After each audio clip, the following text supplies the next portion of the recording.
আসসালামু আলাইকুম বন্ধুরা, কেমন আছেন সবাই? আশা করি সবাই ভালো আছেন। বন্ধুরা, ইসরায়েলের অবস্থা এখন ভয়াবহ খারাপ।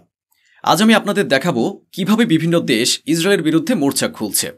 দেখাবো কিভাবে ইসরায়েল এতটাই বিপদে পড়ে গেছে যে বেপরোয়া হয়ে সব সীমা ছাড়িয়ে যাচ্ছে। এছাড়া আপনাদের এটাও দেখাবো যেসব দেশ ইসরায়েলকে হুমকি দিয়েছে সেই হুমকির প্রভাব কি হতে চলেছে। গাজা থেকে শুরু করে ইয়েমেনের হুতি যোদ্ধারা এবং পাশাপাশি লেবানন সংক্রান্ত খবরও আপনাদের দেখাবো। মোট কথা, ইসরায়েল চরমভাবে ঘেরাও হয়ে গেছে এবং আগামী ৪৮ ঘণ্টা ইসরায়েল ও বেনিয়ামিন নেতানিয়াহুর জন্য খুবই কঠিন হতে চলেছে। প্রতিটি খবর আমি আপনাদের সামনে তুলে ধরব। আশা করি ভিডিওটিতে একটি লাইক দিয়ে খবরটি শেষ পর্যন্ত দেখবেন। শুরু করছি একটি বড় খবর দিয়ে। খবরটি হচ্ছে ইয়েমেনের হুতি এলাকা হামলার সঙ্গে যুক্ত হয়েছে। কিভাবে এই হামলা হচ্ছে দেখুন। It has been clearly that as Yemen today have launched several drones against four sites in occupied Palestine. This shows that Yemen will continue, and as Yasari said, they will not stop until the Zionists will stop its genocide. এখানে স্পষ্টভাবে বলা হয়েছে Yemen আজ দখলকৃত ফিলিস্তিনে 4টি স্থানে একাধিক drone হামলা চালিয়েছে। এটি প্রমাণ করে ইয়েমেন তাদের অভিযান চালিয়ে যাবে এবং ইতিহাস যেমন বলে তারা থামবে না যতক্ষণ না জায়নিস্টরা তাদের গণহত্যা বন্ধ করছে। আরেকটি গুরুত্বপূর্ণ ভিডিও দেখুন। ইয়েমেনি সেনাবাহিনীর পক্ষ থেকে আরও একটি খবর এসেছে কিভাবে তারা অ্যান্টি ইসরায়েল অপারেশন সম্পন্ন করেছে। দেখুন, The UAV force of the Yemeni armed forces carried out 4 military operations with 6 drones, targeting 4 vital targets for the Israeli enemy.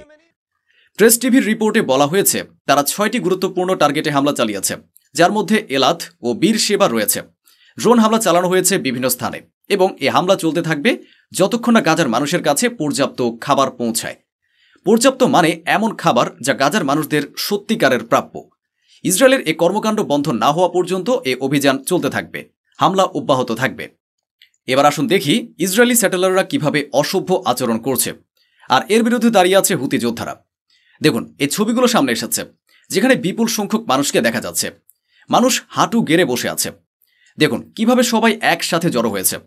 কোথায় হচ্ছে জানেন? এটা গাজার উদ্দেশ্যে যাওয়া খাবারের গাড়িগুলোর সামনে করা হচ্ছে আর খাবারের গাড়িগুলোকে আটকানো হচ্ছে।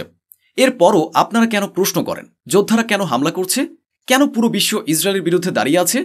এর কারণ পুরো বিশ্ব দেখেছে আপনারা অসভ্যতা ও দুর্ব্যবহারের সব সীমা অতিক্রম করেছেন। প্রতিটি দেশের এই কথা মনে রাখা উচিত। এটা শুধু ইসরায়েল পর্যন্ত সীমাবদ্ধ নয়। যেখানে যেখানে উগ্রপন্থীরা সক্রিয় হবে সেই দেশের সর্বনাশ হবে, দেশ ধ্বংস হয়ে যাবে, হাহাকার করবে, যেমন এখন ইসরায়েলের অবস্থা। বুঝতে পারছেন কেন বলছি? কারণ 12টিরও বেশি দেশ ইসরায়েলিদের নিষিদ্ধ করেছে। যেখানে যেতে পারবেন না তারা। চারিদিক থেকে ধিক্কার দেওয়া হচ্ছে ইসরায়েলিদের, বিশেষ করে উগ্রপন্থী ইসরায়েলিদের বিষয়ে আরও কঠোর ব্যবস্থা নেওয়া উচিত। এবার আসুন পরের খবরে। এটা ফিলিস্তিন প্রতিরোধ যোদ্ধাদের খবর, গাজা থেকে এসেছে। প্রেস টিভির প্রতিবেদন। Shuja'iyya al-Tufa and al-Zaytun areas using explosive devices and shells. It added that following the partial Israeli withdrawal. দেখুন পুরো পরিকল্পনার সাথে কিভাবে তারা হামলা চালাচ্ছে। পূর্ণ প্রস্তুতিতে বসে আছে। তাদের মনে কোথাও কোনো ভয় বা আতঙ্ক নেই। তারা জানে কোথায় কি করতে হবে। এবার আসুন পরের খবরে। 28টি দেশের পররাষ্ট্রমন্ত্রীদের বিষয়ে প্রেস টিভির খবর। গাজা নিয়ে 28টি আলাদা দেশের পররাষ্ট্রমন্ত্রীরা তাদের বক্তব্য দিয়েছেন। এসব দেশগুলোর মধ্যে রয়েছে Australia, Austria, Canada, France, Germany, Italy, New Zealand, Norway এবং যুক্তরাজ্য। প্রেস টিভির ভিডিও প্রতিবেদনের ভিত্তিতে বলছে 28টি আলাদা দেশের পররাষ্ট্রমন্ত্রীরা স্পষ্টভাবে ইসরায়েলের পরিকল্পনা নিয়ে প্রবল ক্ষোভ প্রকাশ করেছেন। ইসরায়েলের পরিকল্পনা কি? গাজা দখল। আর এই সব কিছুর বিরুদ্ধে প্রবল ক্ষোভ প্রকাশ করেছেন পররাষ্ট্রমন্ত্রীরা। এবার আসি ইউরোপিয়ান এয়ারলাইন্সের খবরে। ইউরোপিয়ান এয়ারলাইন্স ঘোষণা করেছে আমরা ইসরায়েলে কাজ করব না। সহিংসতা বন্ধ না হওয়া পর্যন্ত ইউরোপিয়ান এয়ারলাইন্স সরাসরি ইসরায়েলের সঙ্গে কাজ করতে অস্বীকৃতি জানিয়েছে। এখন পর্যন্ত কুয়েত সহ মোট 12টি দেশ এতে যুক্ত হয়েছে। ইতালি জানিয়ে দিয়েছে তোমাদের কোনো স্বাগত নেই।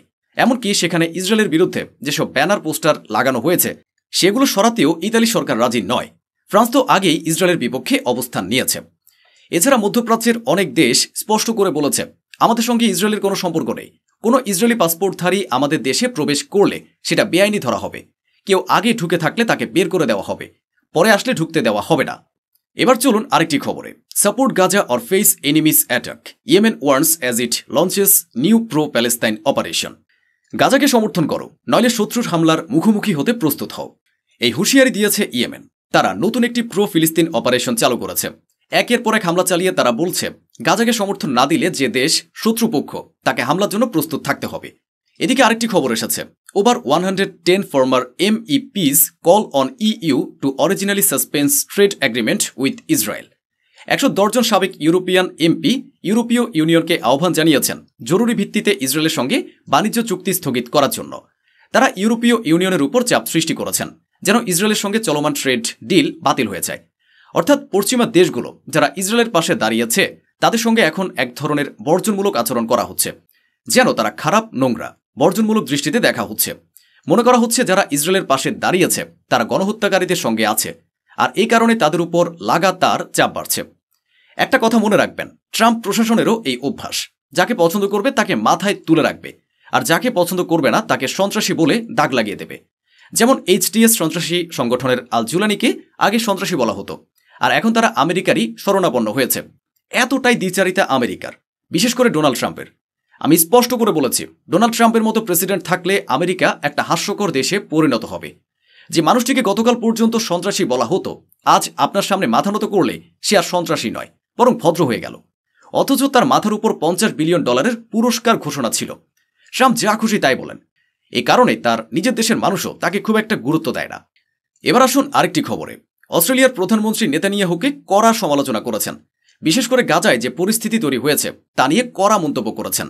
The decisions of the Netanyahu government, firstly the stopping of aid that we've seen, and then শেষ করার আগে আরেকটি খবর।